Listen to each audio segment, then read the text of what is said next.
Hey everyone, it's 12. Go ahead and get started. There are a few more people coming in the waiting room, but we'll just keep letting them come on in as we get going. My name's Carissa. I'm with Results Repeat. You are here for our third turn, which is regarding setting social media ads campaign with Dylan.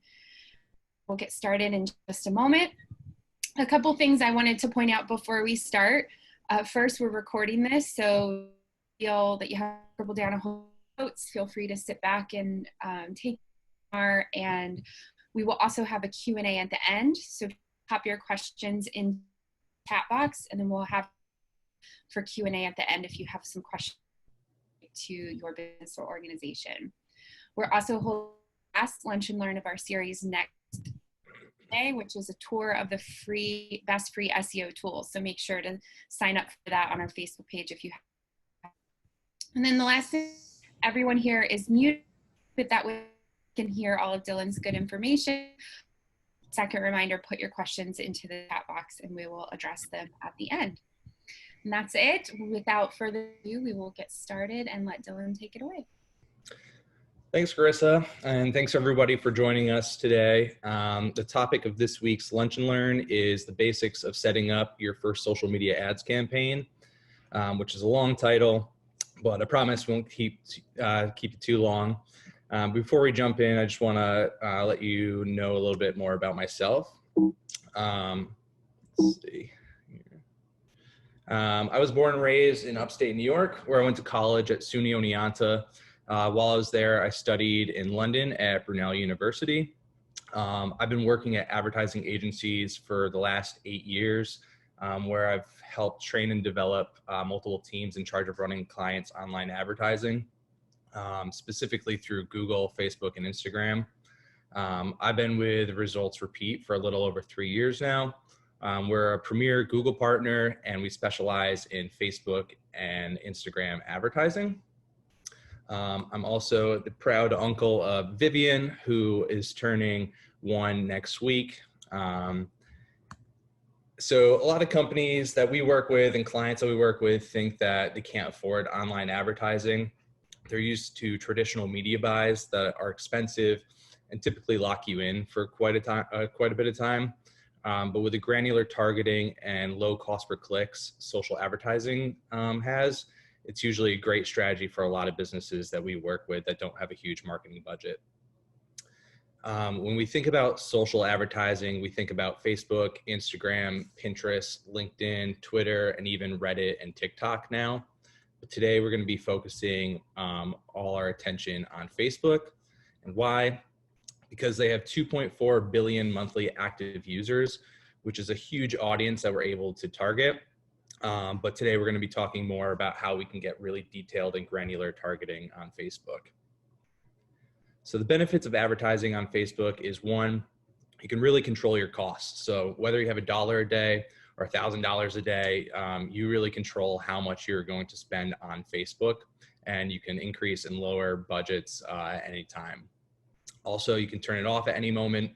So if you're a local clothing shop and all of a sudden it's March 2020 and you have to close your business for a few months and not allow anybody in, you can also go ahead and pause your Facebook campaigns.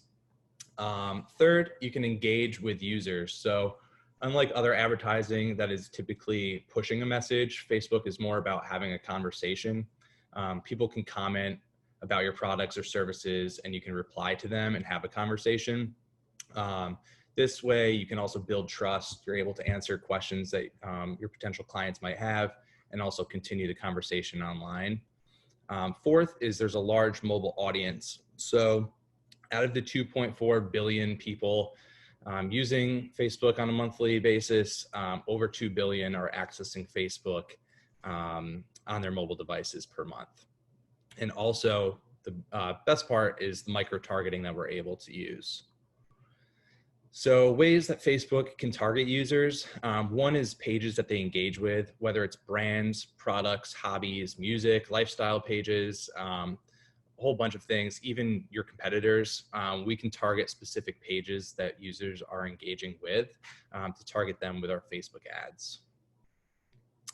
Next is historical data based on past user behavior. So we can target users based on ads that they've clicked or engaged with before, places that they've traveled, people that they're friends with, and content that they've shared. So all this historical data, we can target users based on their behavior. Next is activities people engage in on Facebook related to things like their device usage, specifically apps. So if you download the Uber app and you're connected to Facebook, Lyft might now be able to target you to download their app as well. Or if you've recently downloaded the Zillow app and connected through Facebook, people might be able to see that you're now in market to rent or buy a home and target you that way as well. And the last and most important is demographics. So Facebook can target users based on age, gender, location, relationship status, and even things like home ownership and education. And the list really goes on here with demographics. There's a whole lot of things that Facebook knows about their audience.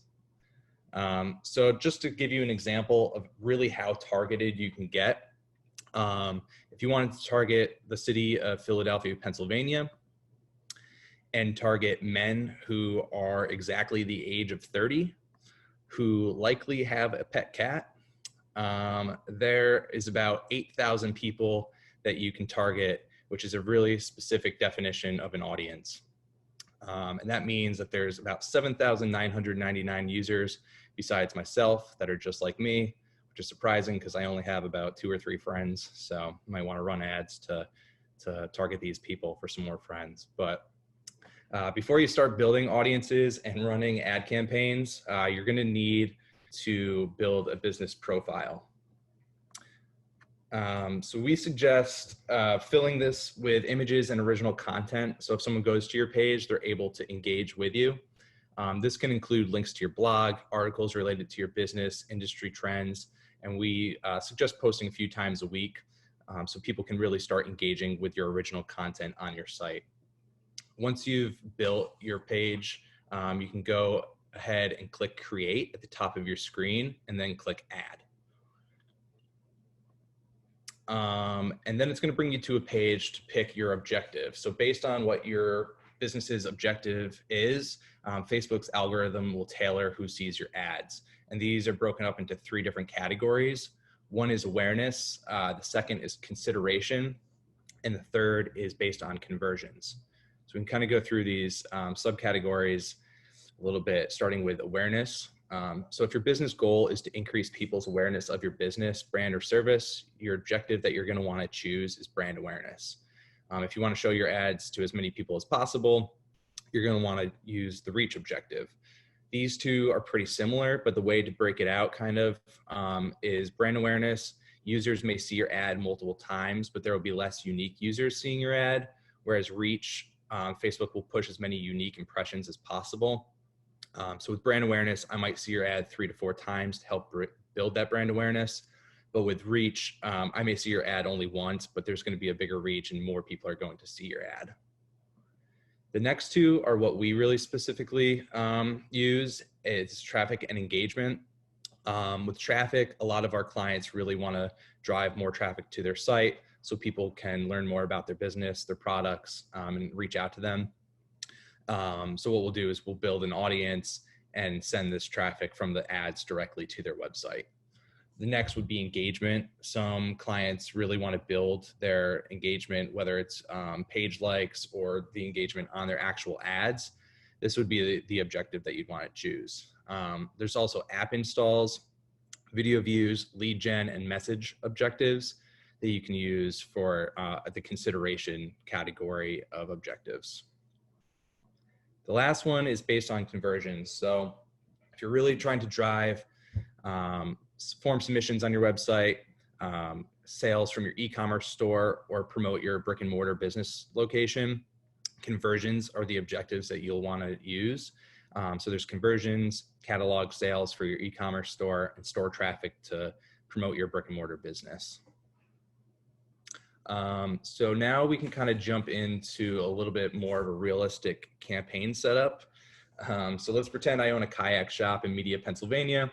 I'm having trouble gaining page likes. I have the inventory, my sales are decent, but only people in media really know about me, and I'm trying to gain some followers in the area around me.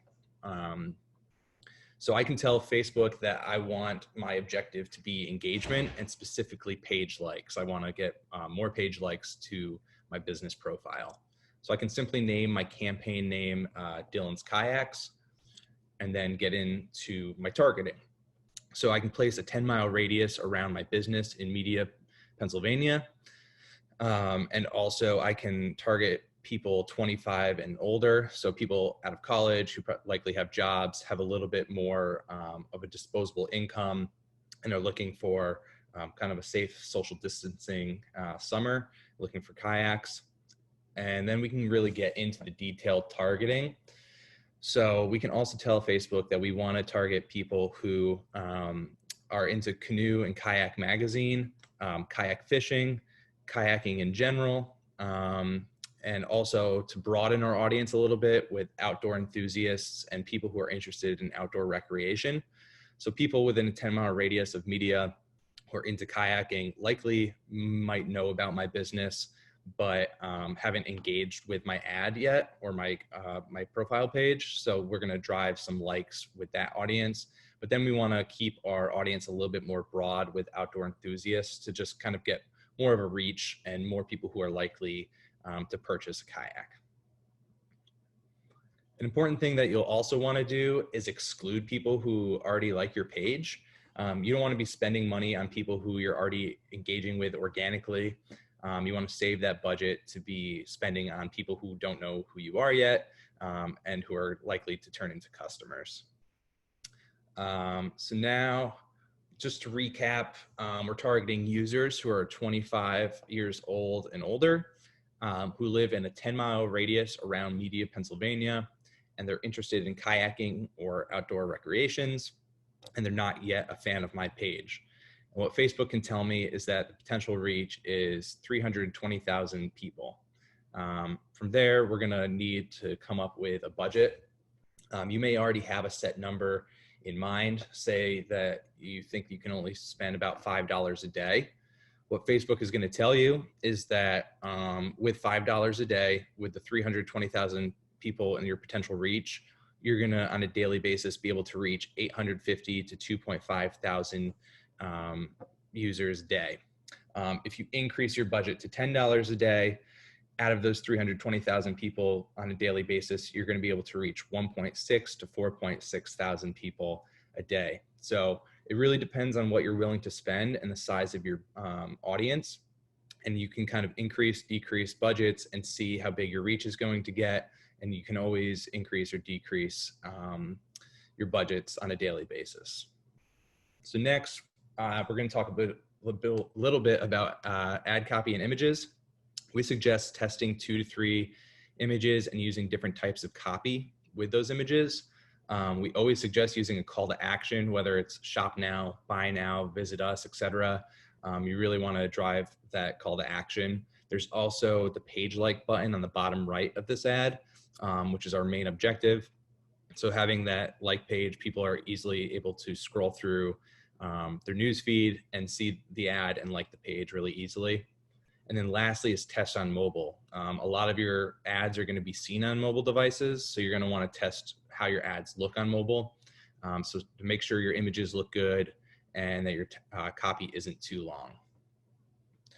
So after you've been running your ads for a little while, you're going to be able to check all the data that's coming through. So impressions, clicks from your ads, cost per click, click-through rates, frequency, and engagements like post reactions, post comments, and post saves. Facebook runs on a CPC or cost per click model. So every time someone clicks an ad, you are charged for that click. So you can see that we, on this ad, got 655 clicks, and on average, each of those clicks was about 71 cents. So we spent around $462 on running the ads. And then to talk a little bit about what determines your cost per click, one is competition. More competition in your area, there's going to be higher cost per clicks. People are going to be showing your ads against yours, and your competition is just going to be higher, so your cost per click will be higher. Second is geo-targeting, cities for suburbs versus rural areas. All different locations are going to have different cost per clicks depending on where you're advertising. You can target, just a 10-mile radius around media, or you can target the United States if you have a product or service that applies to a national campaign. And then lastly is audience size. So smaller audiences are more difficult to get clicks. So there's going to be higher cost per click. So if you're trying to target a 30-year-old male in Philadelphia who has a pet cat, those cost per clicks are going to be a little bit higher than those 320,000 people who are in market for, or potentially in market for a kayak. And then lastly is kind of our Facebook advertising takeaways. Number one is control your costs. You determine your budget. You can increase, you can decrease budgets based on the results that you're seeing, and you can always pause if you need to. Second is pick an objective related to your business. So what is important to your business's goals? Is it store visits? Is it website traffic? Is it user engagement? Figure out what your goals are, and then you can pick the objective accordingly. Third is targeted audiences. So we don't want to pay for clicks from users not interested in your products or services. Traditionally with like TV or radio, you're going to be reaching a huge audience and you're not really able to target an audience specifically. But with Facebook, they do a great job with having all these different audiences. And then lastly is to test ad copy and images. You want to try different call outs, different ad copy, different images, and just keep testing until you see which ads are driving the best outcome, whether it's, you're focusing on cost per click or leads or engagement. Keep testing and then optimize towards what is working. So that's kind of a behind the scenes of how you'd set up a Facebook advertising campaign. And I know that Carissa, you mentioned that we're saving some time for some Q&A at the end. So Yeah. I can pass it back to you. So we have a question that I think is related to the multifamily industry. I know we have a lot of multifamily people on the call. So someone asked, does age and gender specific marketing violate some protective classes protected under fair housing laws? Yes. Fair housing is very specific on its own, and there's a few different industries that are, so you do have to be a little bit careful. When you're talking about multifamily, fair housing does apply. And so what we do when we're doing advertising for multifamily is you have to actually have a 15-mile radius around your location, and you also can't exclude genders or ages or anything like that because it does violate fair housing rules and regulations. Okay, and then someone asked, are all of the interests that you could select from predefined, or can they create defined interest groups of their own? You can create your own based on people who have been to your website. That's an audience that you can do. That's remarketing. So people who have been to your site, you can put a pixel on your website and build an audience who have been to your website. But most of the audiences are predefined. But then again, you can tweak it based on exclusions as well. So you can target people who maybe like Nike and athletic wear, but that you can also exclude audiences that maybe like Adidas or something like that. So there are ways to kind of play with the predefined audiences to make it really specific to your business. Okay, and on that note, kind of related, is there a potential reach of audience size that we should aim for, or is it just dependent on the industry, location, and budget? Yeah, it's really around budget and location and the industry that you're in. If you're doing a national campaign and you're targeting people who are into kayaks, your potential reach is going to be, probably millions of people. So there's not really a set audience that you should be reaching. Again, going back to having a really small audience of about 8,000 people. For me, I like to cast a little bit of a wider net, which is why I added like the outdoor enthusiasts in my example. Because when you cast a wider net, you're going to reach people who might know other people who are in market for, your products or services, who will then share to their friends who maybe Facebook hasn't identified yet. So I like to keep it a little bit more broad, keep it, maybe around over 100,000 people, just so you do cast that wider net and kind of reach a larger audience. Awesome. So what is the difference someone asked between sponsored and paid? Are they the same? They are the same. So the reason why the ad says sponsored at the top is just to show the audience that someone was paying for that ad to appear in your newsfeed. Okay, and so let's say I get really brave later today and I set this up for my business. Where would I go to see that cost per click analysis that you showed us? The cost per click analysis is from data that we've already ran on an ad.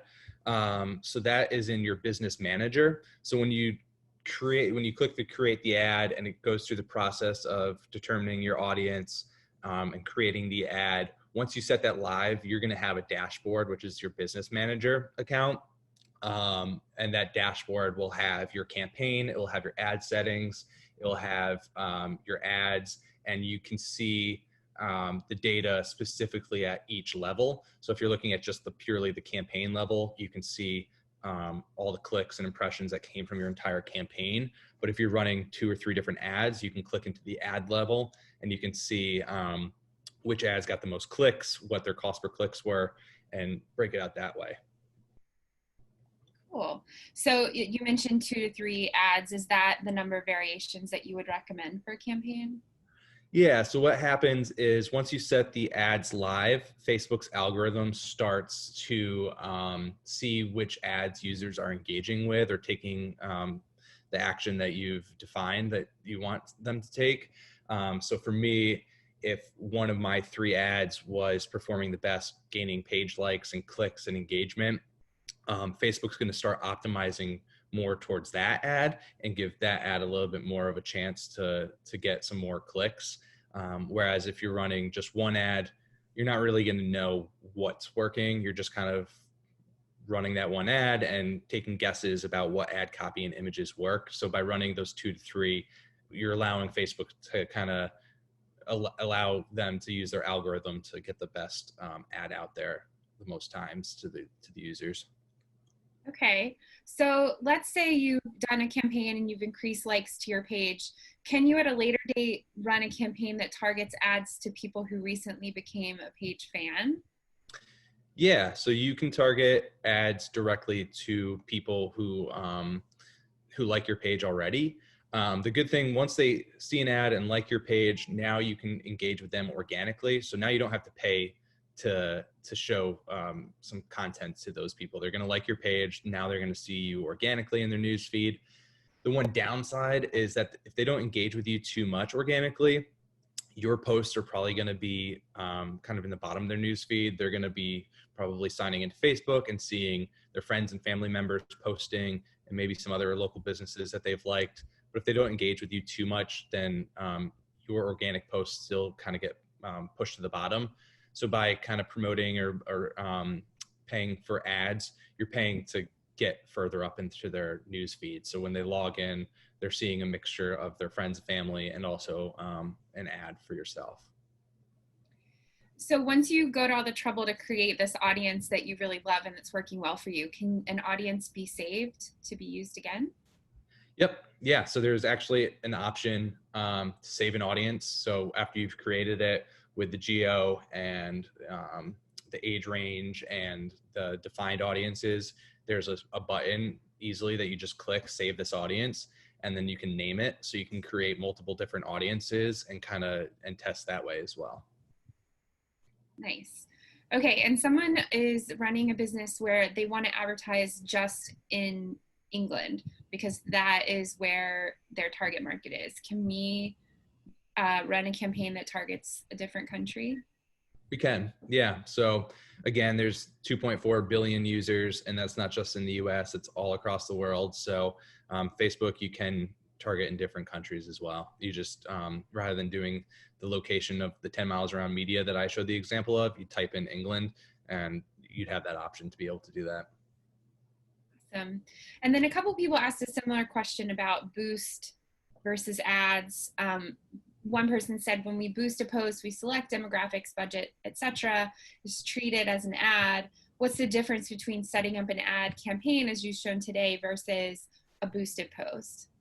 Yeah, so boosted posts is just a really easy way to get a little bit of advertising. A lot of your boosted posts will include people who have already liked your page, but the main thing is with the advertising, there's a lot more into the advertising than there is a boosted post. So with advertising, I would look at it as it's more of a long-term goal. A boost is just kind of, you have a post on your page and you just want to boost it so more people are seeing it. An ad is really targeted to an audience specifically, and you can also create like conversion tracking for your ads.